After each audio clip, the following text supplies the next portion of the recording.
is goodbye, waiting for your bright blue sky. Lonely night with the angels cry.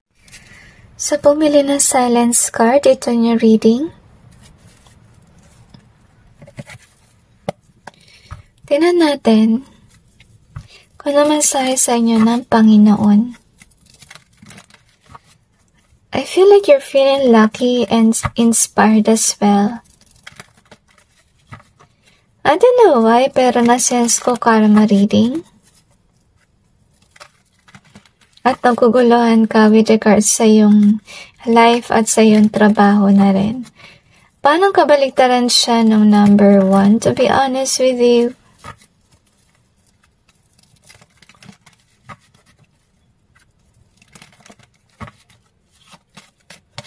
tapos sa iyong reading, nagkaroon ng tahol ng aso sa background, but I'm not sure if, this video pick it up. Pero yun nga'y nangyayari na magulo yung buhay mo. I've sensing consequences of actions in the past. So kung sakali man na may hindi maganda nangyari sa inyong buhay, God is wanting you to know na this is something to do with karma. Kung naman na nagawa mo noong past, so sana umiwas na kayong gumawa ng mali para hindi nyo na tumaranasan. Ngayon, i-clarify natin yung cards to gain more information.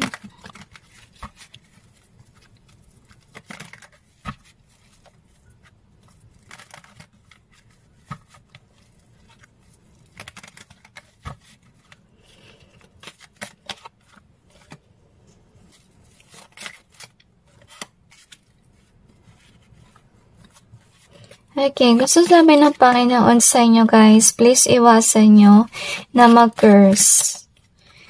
And remind yourself na kada may masama kang gawin, syempre may balik yan. So, ngayon, dahil sa masama yung mga nangyari sa iyong buhay, yan na yung bad karma na tinatawag natin.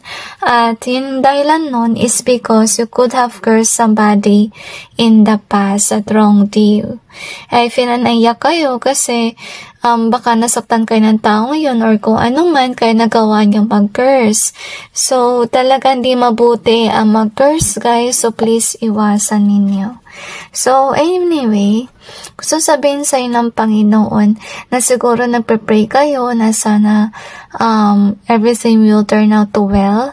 Pero kasi with the evidence being here, narinig ng Panginoon yung dasal mo. Pero gusto sabihin ng Panginoon and that pinapaalala rin niya sa inyo kung ano yung nagawa niyo noong past. At saka gusto ipaunawa sa inyo ng Panginoon nangyari to because of your bad karma. So, iwasan nyo rin na magkaroon kayo ng tendency na mag-blame agad kay God. Kasi first of all, yung mga experiences na yan nangyayari because of a reason. Hindi naman laging rason ay yung Panginoon. Kasi I feel like God is pointing out that on your end, you did something wrong. At saka kaya pinapaalala sa'yo ng Panginoon kung yung ginawa mo kasi maybe you're looking at yourself as somebody as righteous. Okay, I feel here na may nangyari noong past pero binaliwala nyo kasi during that time na nakagawa kayo ng masama sa kapwa nyo or something, okay naman sa buhay nyo with regards sa career. Pero yung masaklap guys, okay, siguro naiyak kayo dito kasi akala mo forever si job pero naging illusion. So remember, nangyari to kasi may ginawa kayo noong past, nagmalinis kayo, hindi kayo nagsorry and so on, so kaya kayo inambot ng kamalasan sa career. At saka, gusto rin nila sabihin sa'yo na iwasan mo na mangulam or kahit manggayuma to keep somebody stuck. So, I feel here as well na yung nangyari sa'yo sa inyong buhay ay talagang karma. And I'm sensing here as well na nalulungkot kayo kasi maybe iba sa inyo, yung nangyari dito, nagayuma din kayo na inyong tao, na stuck kayo dahil sa baby or something. At saka, kung hindi man yun ang sitwasyon, basta nagkaroon ka ng stress sa iyong buhay. I feel na the reason why this has happened to you, kasi baka may nasaktan kayo din noong past na mabuting tao for you. And maybe you took somebody for granted. So, maraming factors dito ng bad karma kung bakit ito nangyari. Kasi iba sa inyo nag-curse, iba naman sa inyo. You know, you could have kept somebody's stuff by using a baby, can be. Or maybe another reason natin dito is can be you add stress to someone's life na mabuti. Next that we have is this one. So they want you to know, don't take people for granted and don't hold grudges as well. I feel na kaya kayo nakapag-curse siguro dahil yun nga sa grudges na nararamdaman ninyo. So I'm sensing kung sino yung nabiktima nyo, actually makareceive siya ng blessings from heaven. As you can see, magkakaroon siya ng trabaho, and also this person will experience true love, true match is what I sense. And with the sensual here, so mananatiling grounded yung inyong tao, maganda, gwapo. Okay, I feel na may masaya yung kanilang buhay. So, ito yung gusto sabihin sa'yo ng Panginoon na if you want a good life, like what happened to whomever your past person is, then be a good person. Iwasan yung gumawa ng mabuti, kasi para din yan sa ikabubuti nyo, para sa future nyo, hindi kayo habuli ng bad karma or bad luck. So, we have this silence card here. So, siguro, kasi nakita mo naman si card natin, may ginagawa kang kababalaghan, okay, behind the scenes. So, ito yung iwasan mo na gawin. Kasi, okay, mawawala si blessings mo kapag patuloy mo yan gagawin. So, try to manifest in a good way, guys. Wag lagi yung curse, okay? Iwasan yung mag-revenge. Or gumawa na masama sa inyong kapwa, okay? So, anyway, here's your card. So, obviously, iba sa inyo, ito yung ginawa nyo. Nagkulam siguro kayo ng tao. So, you also have the balance card in easier way. So, kaya imbalance yung inyong buhay. Iba naman sa inyo, guys. So, curse kayo kasi balanse yung buhay ninyo at gusto manira ng kapwa. So, iwasan mo yun kasi kung sakali man tumalab yung kulam mo, babalik at babalik din yan sa'yo. Makakaranas ka rin ng imbalance sa inyong buhay. At yung basta nyo nararanasan nyo na yan, that's why you're here. So, lesson learned here, don't ever curse everyone. Don't ever do bad things kasi nakita mo naman ang impact nun sa buhay mo. And remind yourself that karma does exist. Whatever you sow, okay, whatever you sow is what you shall reap. So you have the truth in reverse here. We also got the greed in here. Imsense na iyak kayo at saka ito, magulo yung isipan nyo sa ngayon. Iba sa inyo nangyari dito, guys, maybe out of greed. Maybe you could have put somebody in the situation na pinilit mong mahalin ka. So that's also the reason why kung ba't mo na-experience to, na you're somebody who's actually being put on to a person na karmic, na greedy. Kasi maybe yun yung energy na pinuput out mo at saka yun din siguro yung nagawa mo nung past, kaya rin to nangyari. So you also have the book here. So God is wanting you to remind yourself about whatever you've done in the past. Kasi yun yung naging sanhi kung ba't kayo naka-experience kayo ng karma. So yes, we have the end here.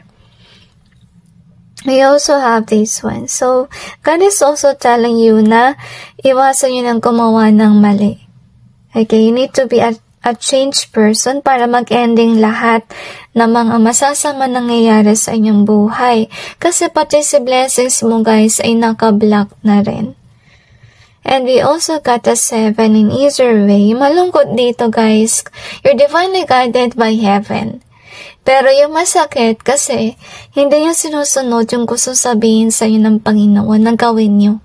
patuloy yung ginagawa yung masama, and so on. Kaya ito yung nangyari na hindi na naging okay yung inyong buhay. So sana, learn from your mistakes, and do something good, at iwasan nyo mangulang.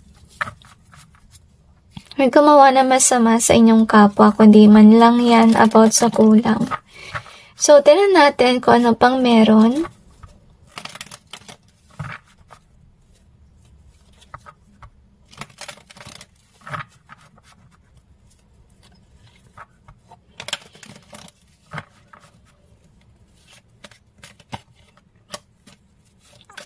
Minsan yung kanta, we're starting all over again. Yung parte na, parang naaalala. Hindi ko masabi yung lyrics kasi ang haba ng nasa-sense ko na lyrics sa aking mind. Nalimot ko na ibang part nun. Pero yung lyrics sa part niya is when I remember the day when we met. And things I can't ever forget. Parang ganun ba yung nandoon. So, I think what's going on to you, naalala mo lahat ng mga ginawa mo noong past. At saka naalala mo rin na may nasaktan ka mabuting tao. So, iwasan yung gumawa ng masama kasi look what happened here. Karma ang naranasan ninyo. I feel na you did something wrong because maybe you thought na everything is going well with your life at walang karma na mangyayari. But yet, whether you like it or not, everything will fall apart because of whatever you have done. At saka yung malungkot dito guys, hindi kayo umamin sa pagkakamali nyo or di kayo naka-experience ng guilt because during that time, everything is balanced in your life. Ang sasabihin sa'yo ng Panginoon na iwasan nyo yung paggawa ng masama kasi kailangan nyo maging mabuti. If you really want a partner that's really a good person, then you have to change. So, siguro iba sa inyo, hiniling nyo na mabuting tao, pero napunta sa inyo is somebody na nag-trap sa inyo with a baby, ginagamit kayo sa pera, greedy, and so on. Kasi maybe yan yung energy mo noong past, o kaya may nagawa kayong mali, hindi kayo nagbabago. So that's the reason why you encounter people that are bad. So kung gusto niyo na maka-attract na mabuti, be a good person. So anyway, that's it guys with regards to your reading. So I just hope you change for the best for your future. And okay, you have to see the warning signs of heaven for you. They mentioned to me. And iwasan nyo talaga na mag-blame lahat kay God. Kasi first of all, guys, you did something wrong. Take accountability. Say sorry to the Lord. And change for the best. And God bless you all.